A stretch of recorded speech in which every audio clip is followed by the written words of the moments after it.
Welcome to yet another episode of Third and Short, where we talk sports and all sorts of things. I got my guy, Jason Plummer, DJ Plum in the building. What's happening, fam? Man, what it do? First off, shouts out and happy Father's Day to all the fathers, yourself included out there, all you guys that are doing great jobs, and all the ones, including my father, who helped us learn something to grow along the way. Much appreciated, you know what I'm saying? And outside of that, good week, man. Fresh off a Wu-Tang concert, Wu-Tang Clan ain't, but I'm going to leave that alone. You know what I'm talking about? I'm in a good mood. We in a good space. We got some good sports to talk about. How are you, my dude? Hey, man, listen, I enjoyed Father's Day. You dig? Appreciate being a dad to a young man in the making. You dig? Matter of fact, I thought about this earlier, like, what kind of sports dad would I be? You dig? But I was like, I definitely would not be Tyrese Halliburton's type of dad. I mean, he looked like he about as old as I would be if my kid was in the NBA, but I damn sure would probably act more my age. You know what I'm saying? Age I'd be that appropriate. cool nigga who's cool, look young still, where you can tell he old, but he still look good. But just minding my business though. I ain't trying to be out there all in players' faces and shit. You know what I'm Like saying? you realize the spotlight ain't yours, right? Like, Yeah. I mean, I want to age gracefully, let my son shine. Just look at him like a proud, doting father. I don't got to be out front like that. You dig what I'm saying? You heard me? But listen, before I forget, don't forget to like, subscribe, follow, and all of that good stuff. We appreciate the people tapping in and want to hear from with you. the sports take. You heard?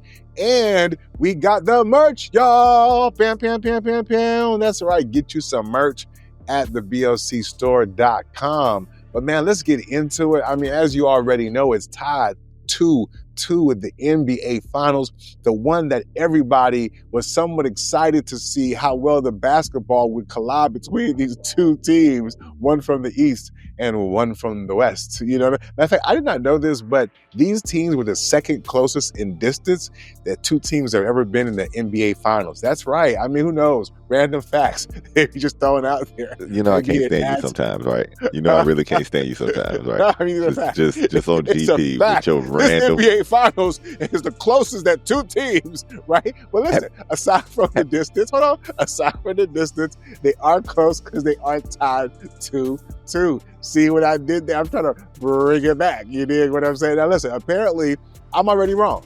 You know what I mean? So, it didn't go 3 games. You know what I'm saying? I'm sorry. Apparently, 5 games is out of order, right? Now, you did say 7, right? And then you kind of said, it could go 6. So you're still in the running, but don't act like you won. What are you talking about? I said 6 or 7 off rip. You said 7. You said 7. I'll stick. You know what? We'll get to that. We'll get to that. Ahead. I mean, what you talk? Go ahead. Take your walk there. Take your walk for it.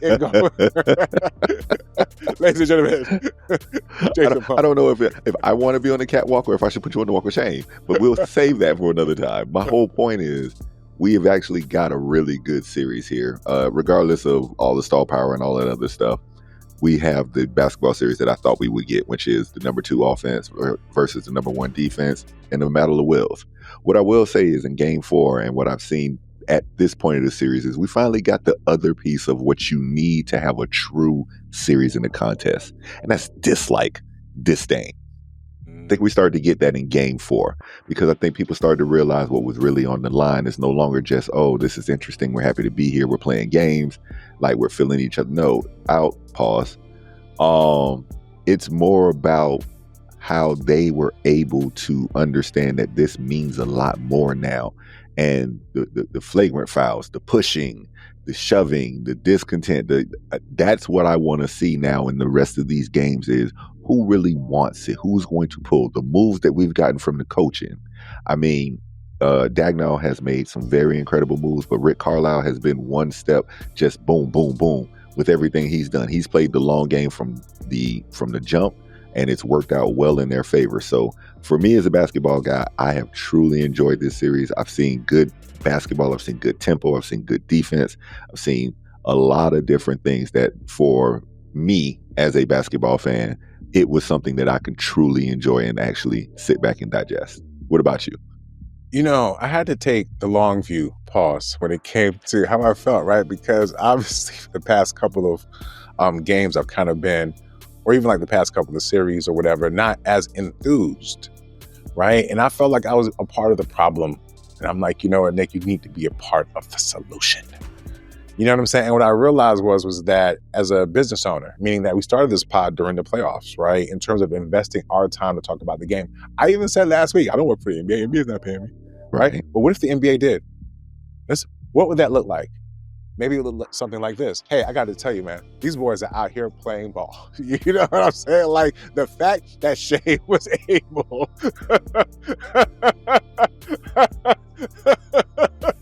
the fact that Shea bounced back and did what he did showed you why he was the MVP. You get what I'm saying? And the thing about it is, right, with the series, it's a story. It's a novella, right? You got to be able to let the story tell a novella. Each game.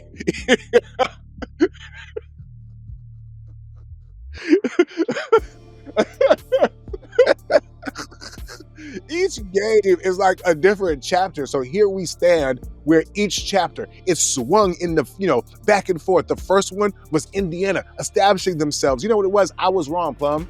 I was wrong because I couldn't see the forest for the trees. I couldn't see the story that the NBA was developing, right? It's one of those new movies that don't really catch on until after the fact, right? And hopefully it's so good that maybe next year we want to see it again, right? Maybe to your point, this season was about planting that seed, right? It's like Rocky 1, and then you got the Apollo rematch type of shit, right? And I'm like, oh shit. Although I am loving these analogies.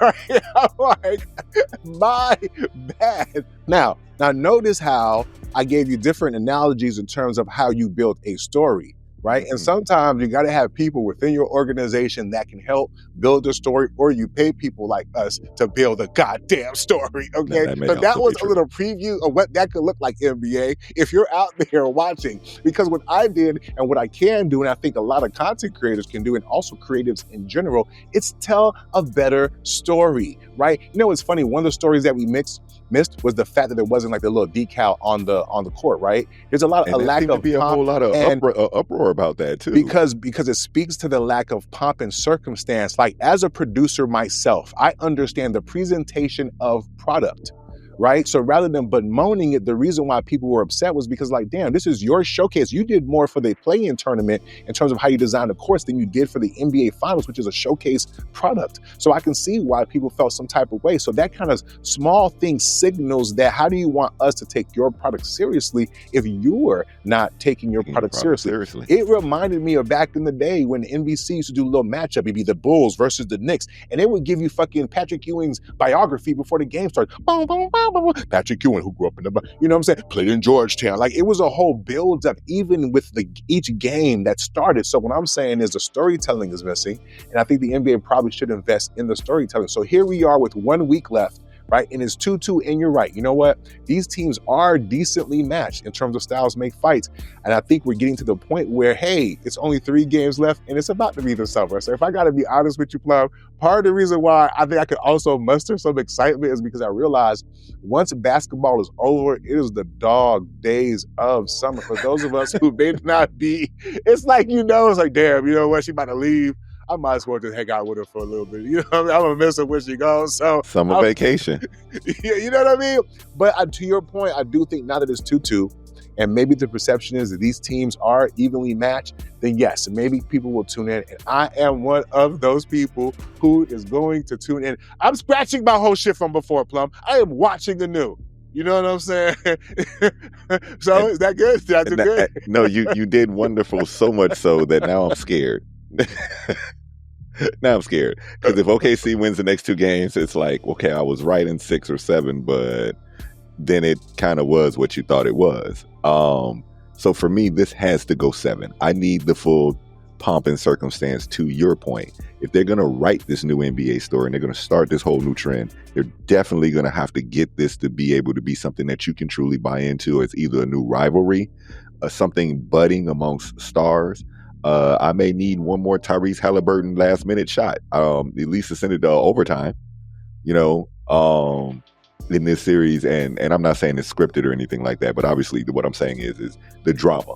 I need the drama. Or even if you give me 3 highly contested games similar to what I've seen thus far, where I don't know who's going to win in the last few minutes and I've actually got to watch it because I need to know or want to know, that's where I want to be with this. And I think that's where any fan, including the newly converted like you,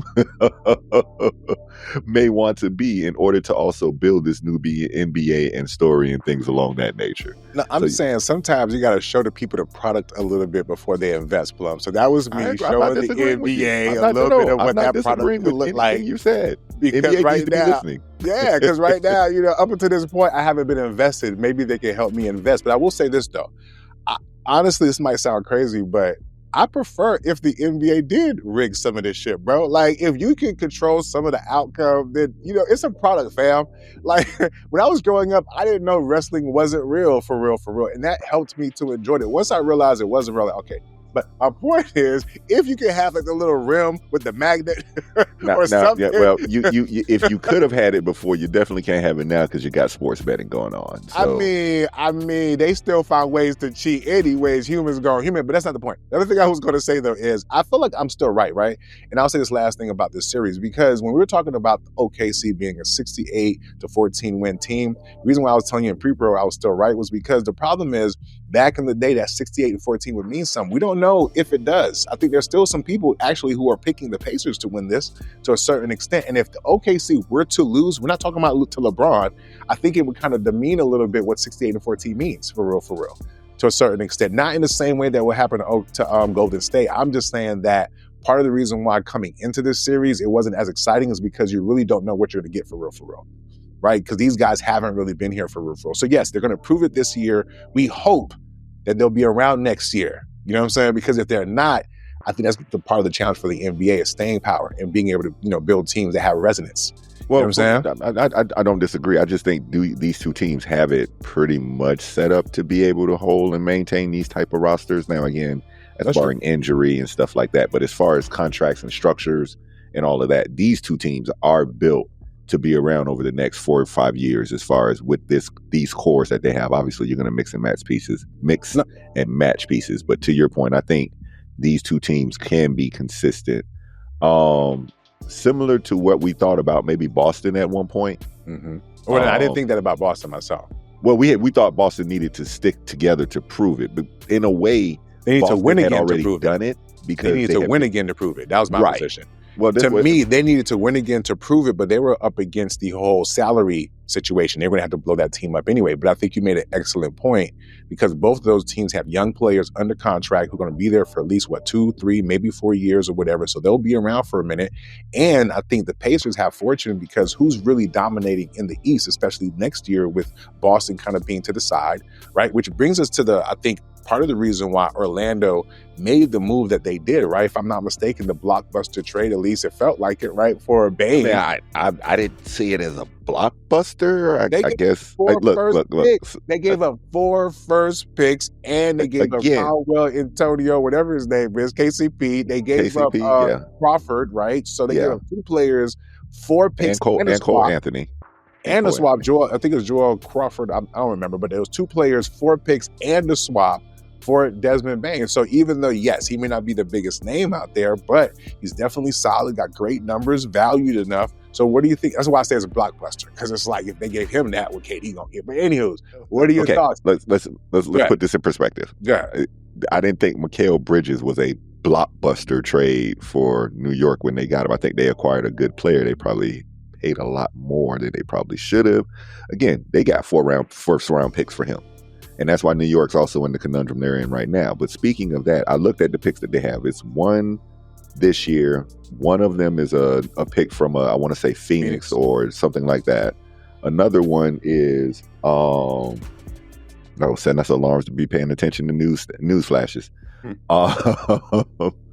Another one is like 2028 and one is like 2030. So for me, that's not real big in the scheme of things. Now, for the caliber of player that they're getting, I do believe he's going to be an impact player. So that's why I say blockbuster trade for me, it wasn't something I looked at like, oh my God, that's changing.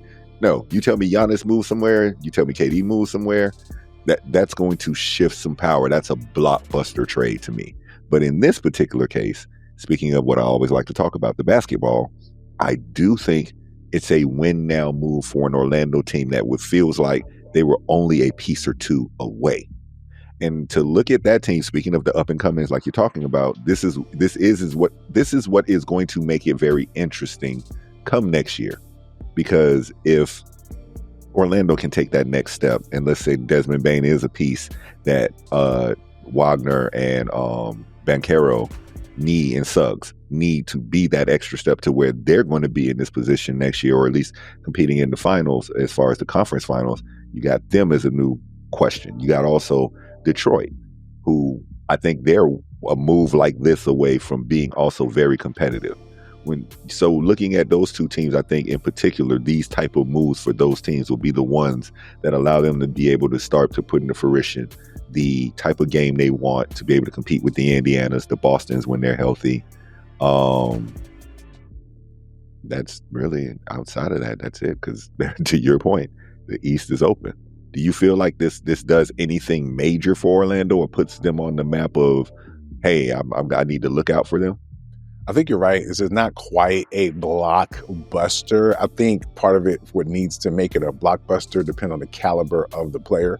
But when you think about what they gave up a little bit, it feels that way, right? If this was KD, we would call it a blockbuster trade, but it was Bane, and so we don't call it that. But I think it speaks to how crazy the landscape is of the NBA, because different teams have different reasons to do different things. And so listening to Brian Windhorst, I think earlier, he was talking about why a Magic wanted to kind of offload KCP, and part of that is that you got to eat or take a cost. And so maybe 1.5 of those picks was to say, hey, take his contract because we overpaid this nigga last year and we want to kick him to the right, curb. We need him off the books. Yeah, just a little bit. So I do think you have a lot of that going on too in terms of teams making moves. So yes, it's not a blockbuster trade.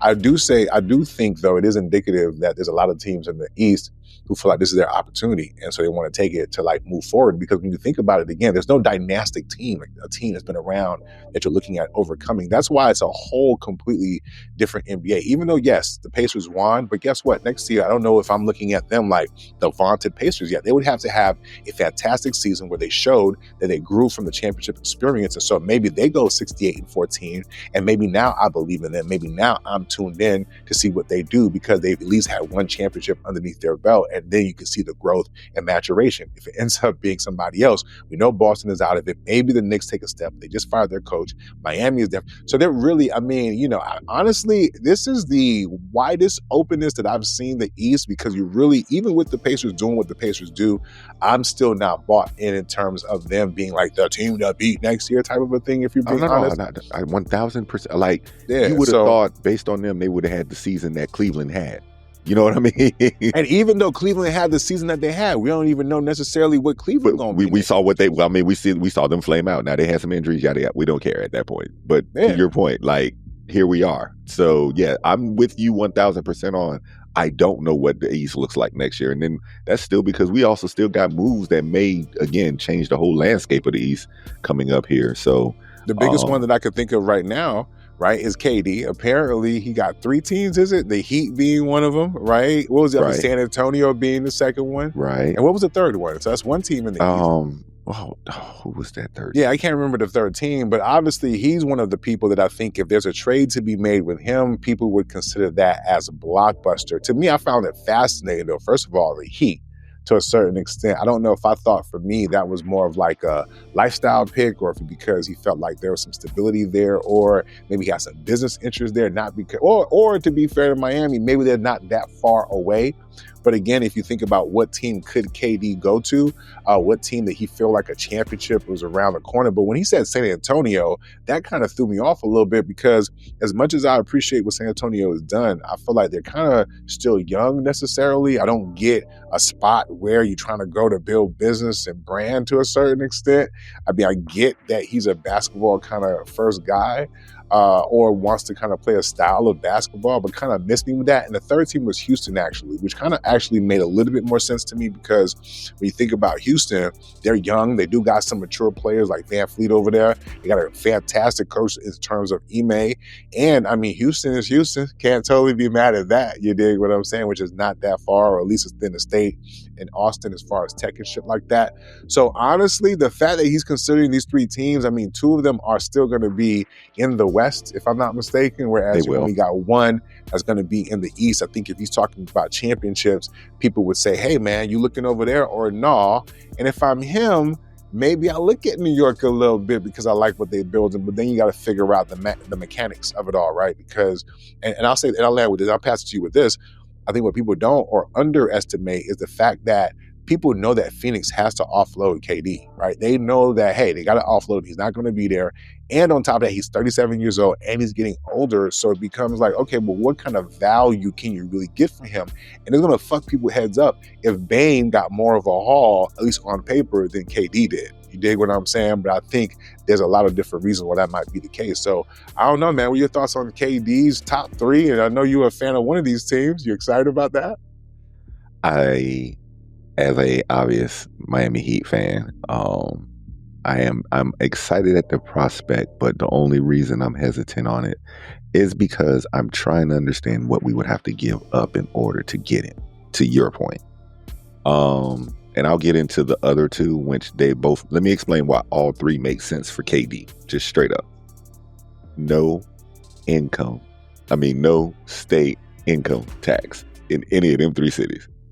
So to your point about lifestyle, that's definitely one thing. 2, he's looking for a contract extension. So whoever's going to sign him is going to want him for, as your point, excuse me, age 38, age 39. So 37, 38, 39. And really in the age 40, I guess there'll probably be some language in the contract for that. So he wants, and I think we're talking about $122 million. If he waits 6 months, $124 million for the next couple of years. So I can see, definitely wanting to do that in a tax-free state.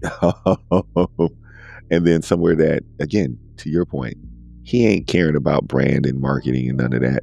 He is a hooper. But San Antonio, though?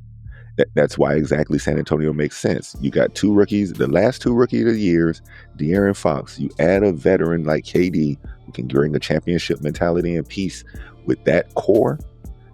I think they really could make some noise in the West, especially if they're fully healthy.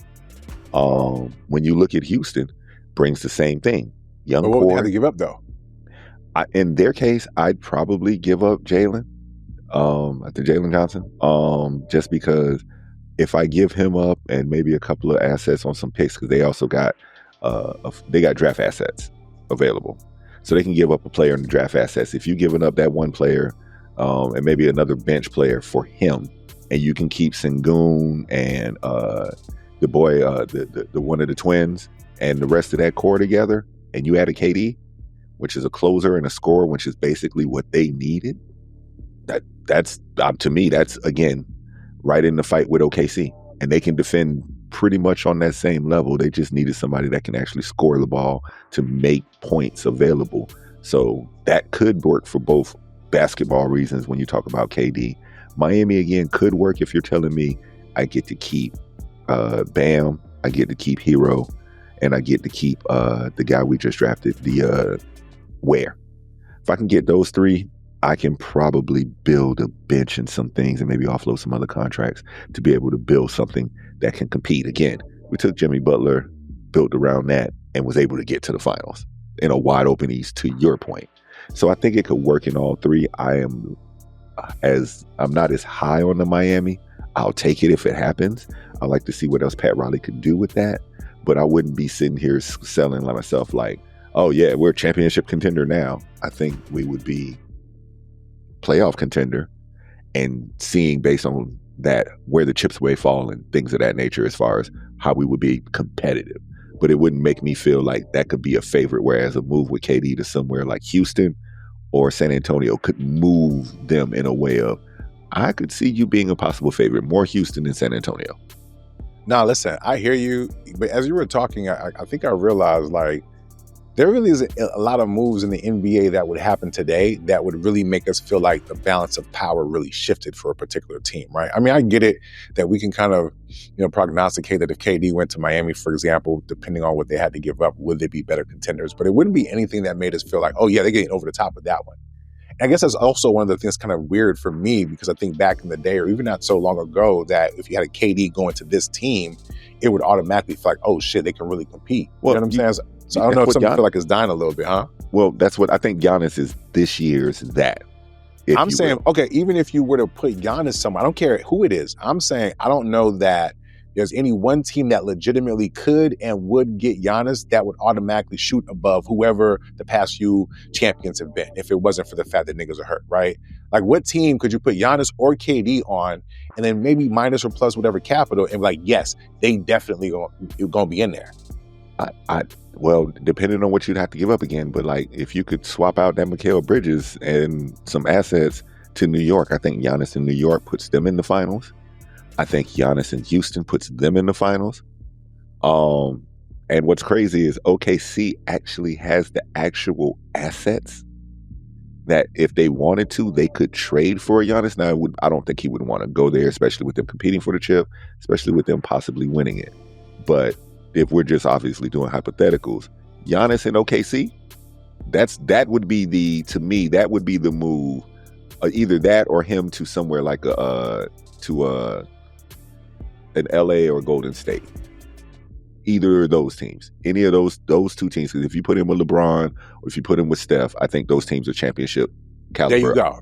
You know what I'm saying? Yes, right. Because I think it speaks to not only just the number of superstars that could actually tilt the game in that kind of way. I don't think there's a lot of them. I think like even when you mentioned Steph, he's getting older, LeBron's getting older, right? So yes, it would take like maybe Giannis to be able to join another two superstars, in an old model. But I'm just saying, I think that's slowly dying out. And I just also don't know that the impact of these individual players are what they are if they don't have the right system and the time and the nurturing of a system around them, right? If you get these microwave, you're only there for a little bit, it's hard to establish something, right? The great teams of the past had core players that were there thick and thin throughout the years. If you're constantly having people move, that's why you mentioned Giannis, people say, man, stay right there. But if he moves, he'd be yet another player who shifts to another team. And what kind of window would he have with that new team, right?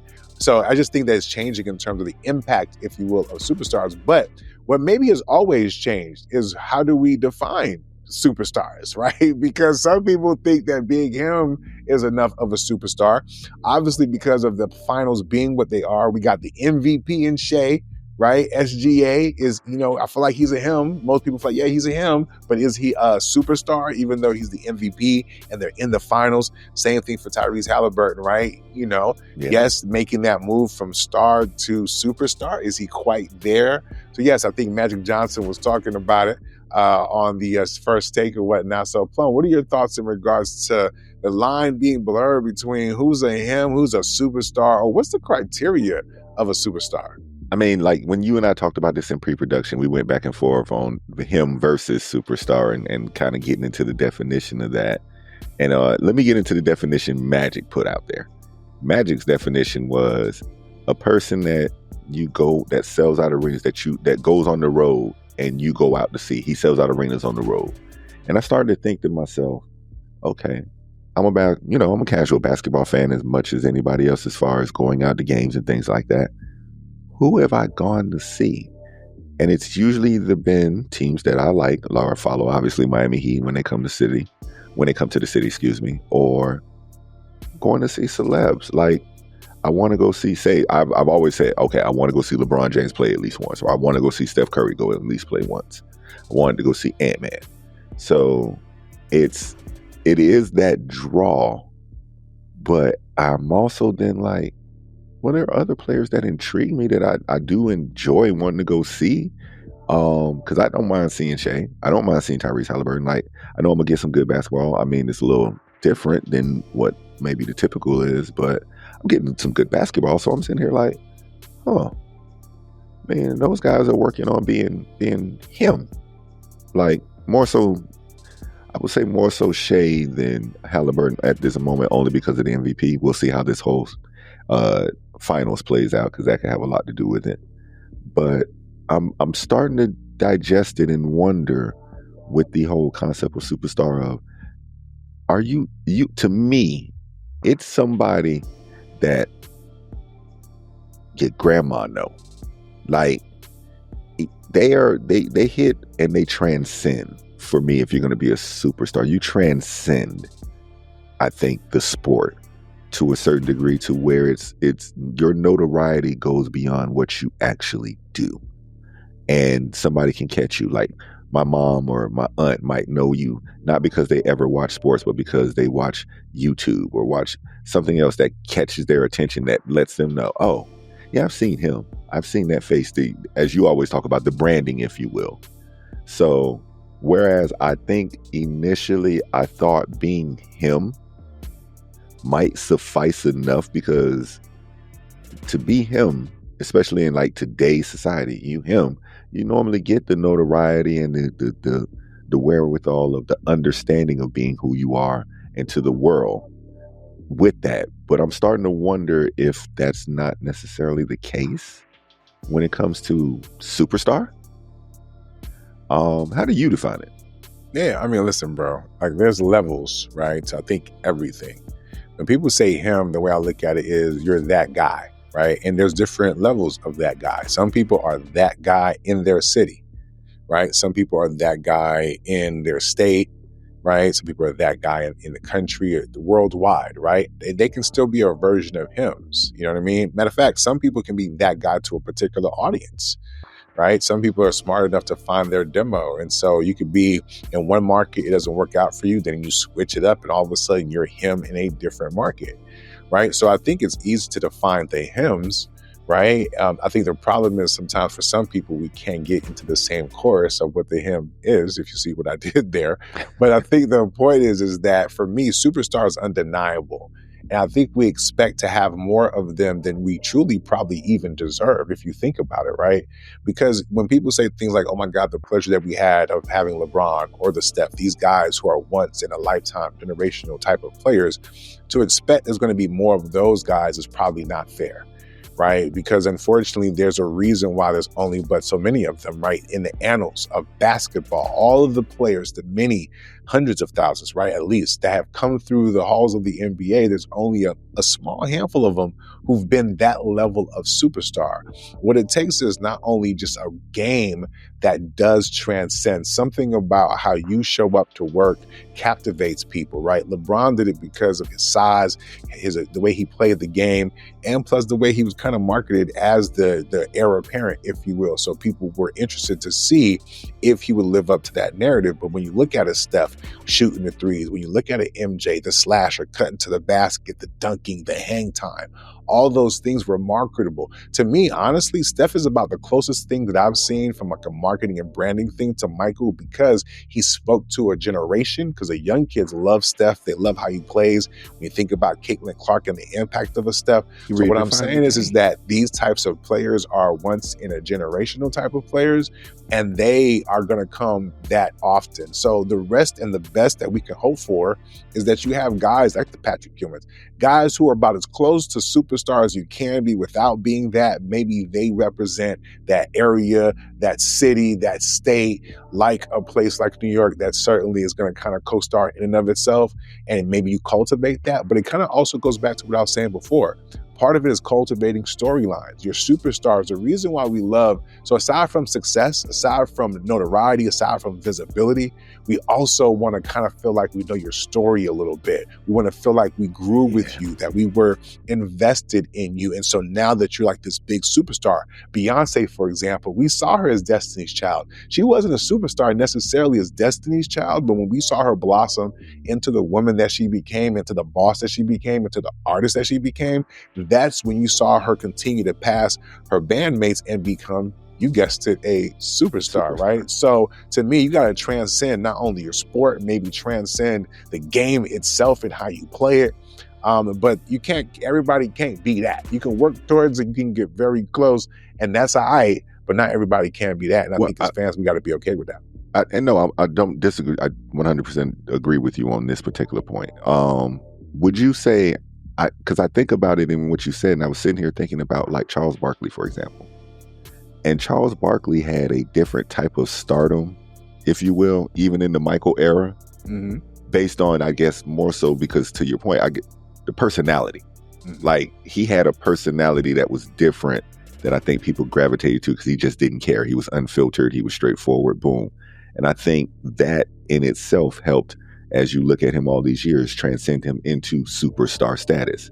I think he was well known prior to, especially with the Olympics and the Dream Team. Like, he was one of the most followed people from the Dream Team outside of Michael. Yeah. So I think, to your point, because I think, to me back then, Charles was a superstar in my eyes, based on how I viewed the league. But then I was also a kid. So no, I think you're right. He checked a lot of boxes when it comes to the superstar box, right? Except for maybe the championship box. The championship box was the only one that he didn't check. But he was the MVP. He had a branding and marketing campaign around him. I think had shoes, had everything. An argument could be made, though, that he probably didn't catapult into superstar status until the Olympics, right? I think he might have been a star up to that point because that would have been more of a U.S. thing. But I think the opportunity that the Olympics afforded a lot of people, including Michael Jordan, yes, he was already a superstar, but that definitely catapulted him. But I think it also catapulted Charles. But I'll say this, though, right? Because the one thing I'll say that's different about Charles versus the next person we're about to talk about, that Charles still, as a player, was top 50. Nobody can take that away, even if he didn't necessarily win championships. There's a part of his game and how he played it that people still respect. Oh, yeah, there was no question. He was an MVP. He carried the team to a championship. He showed up and won gold medals, right? So when people can say he's a superstar and then you add his personality, there's enough of a career there that I think that the accolades and even some of the lack thereof that he might have in his resume still qualifies him to be a superstar. But in today's game, though, in today's star culture, the question becomes, does your accolades in terms of what you do in your sport trump the star power of who you are off the court, right? Which brings us to our next story. Because Clarissa Shields, who was up for the BET Women's Sports of the Year award, was it Women of the Year? Woman Athlete of the Year? Yeah, please, we apologize. But the point is, she felt some type of way because she didn't win.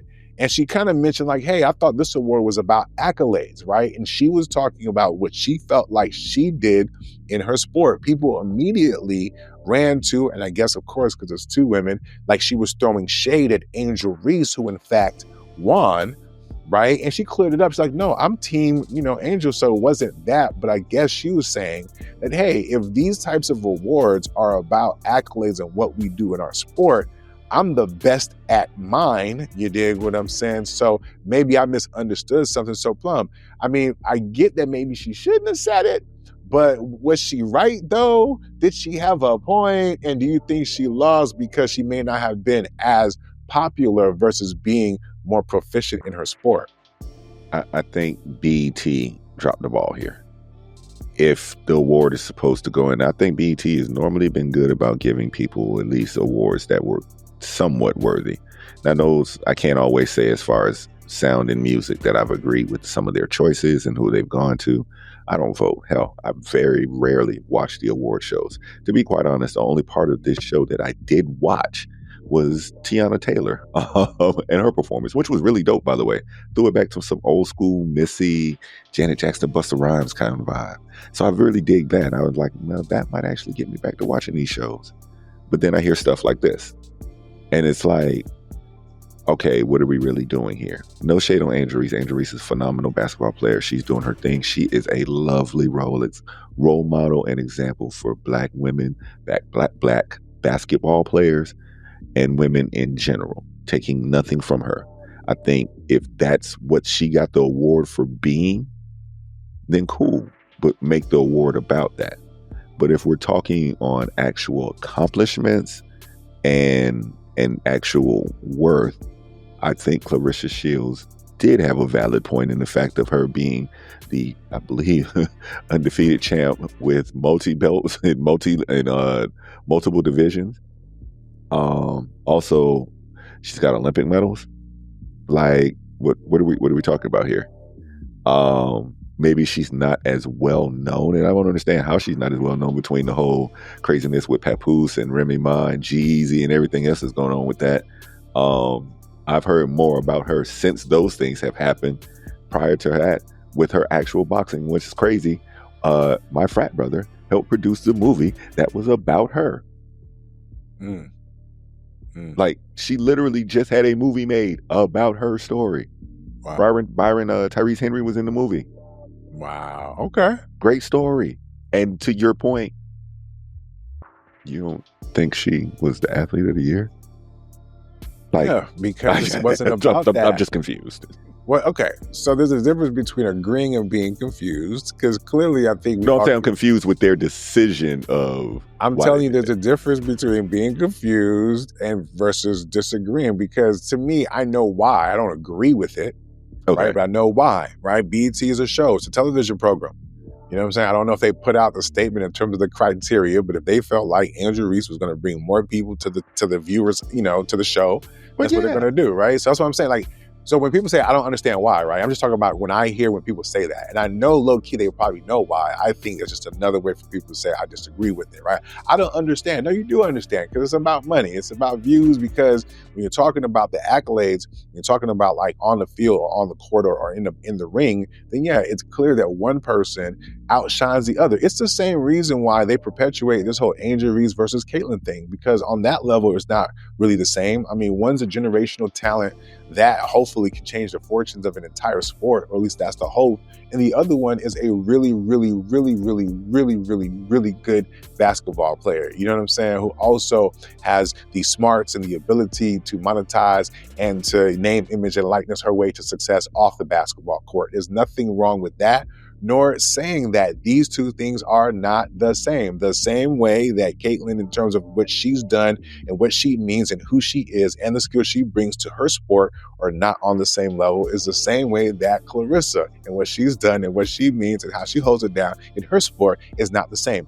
It's okay to say that without feeling like you're dissing the other, because the truth is not everybody aspires to be great necessarily in that sport. Because in truth, not everybody has the same work habits. Not everybody has the same desires. Some people just have physical talent and skill, right? There's been plenty of male basketball players that you can tell they didn't have the passion and the drive, because had they had it, they'd be greater players, but they still have productive careers. They still were able to feed their family. They still were able to have generational opportunities to improve their lives. So it's only us as fans who feel like, oh, they got to be this. Nah, I ain't saying all that. If Angel knows that, hey, the way that I'm going to be able to leverage this shit up a little bit or to maximize my opportunity is to not only ball on the court, but also off the court, ain't nobody begrudging that. But if we're talking about sports and being able to compare two women in sports, just like we would two men, it's okay to say that one doesn't stand up to the other without having to sit there and bend over backwards, because somehow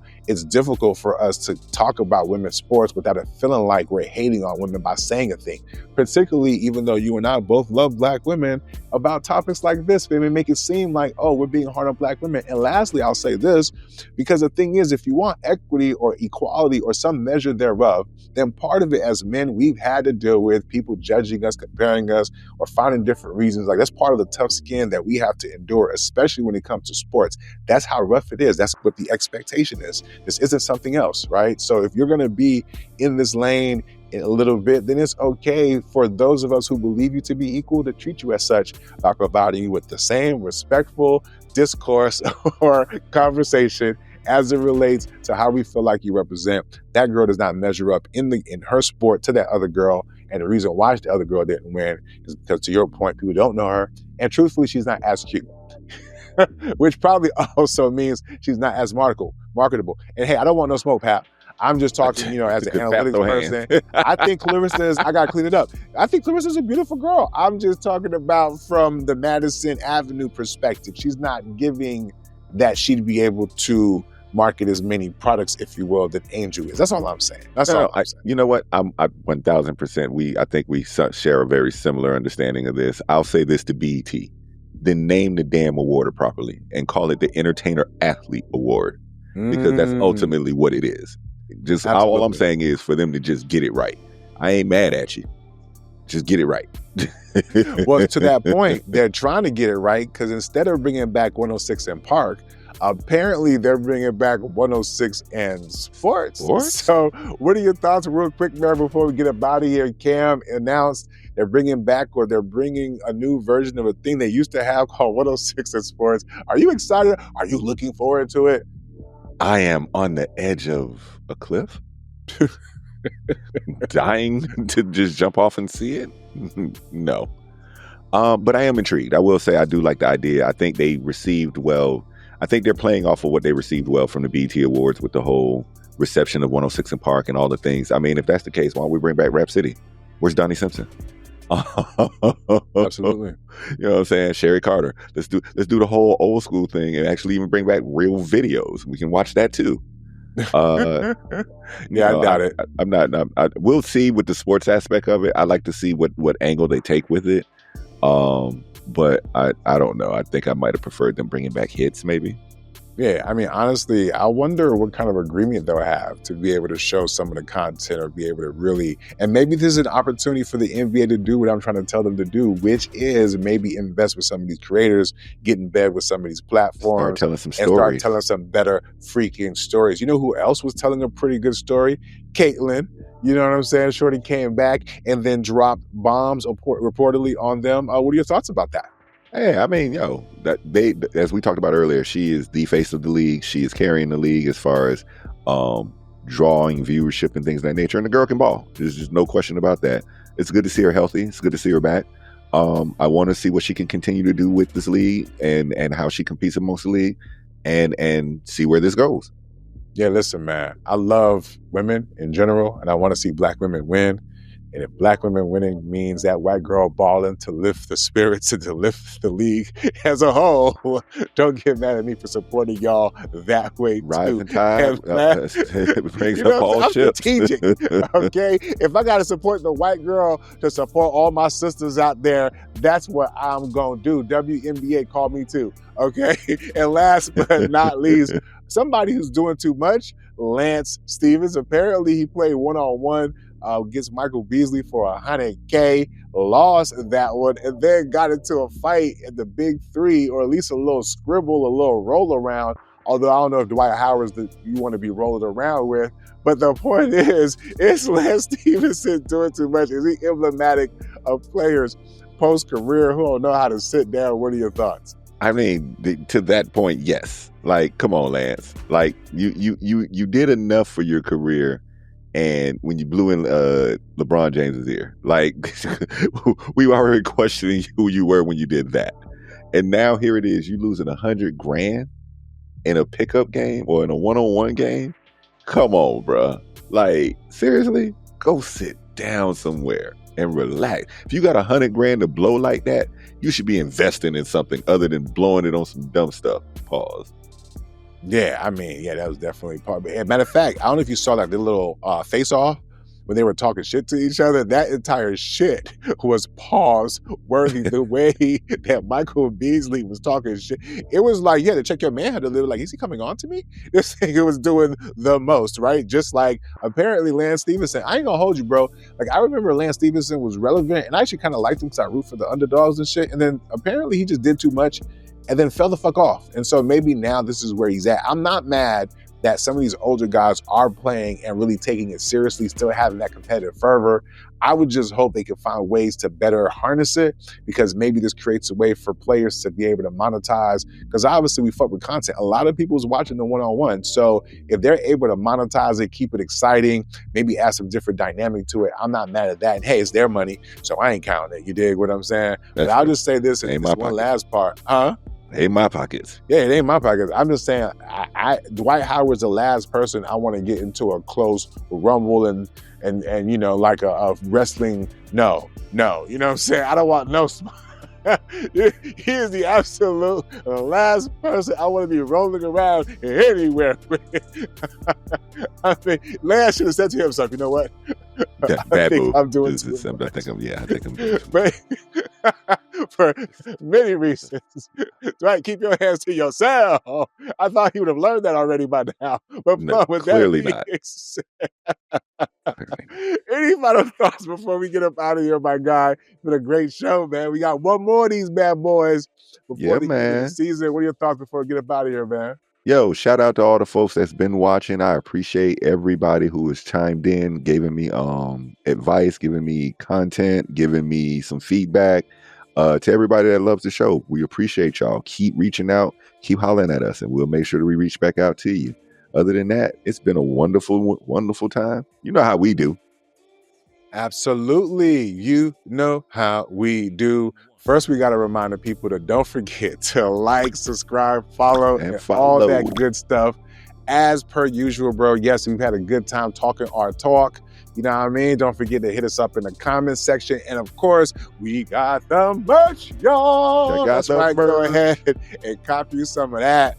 You heard me, but on behalf of myself, DJ Plum, aka Jason Plummer, in the building himself. Third and short, we'll see you next time. And don't forget, man, next week is our season finale. So tune in, man, and we'll see ultimately who wins this year's NBA championship. NBA, holla at me. See, I can be right too. Again. Be easy. Peace. Dude. Pew, pew, pew, pew, pew.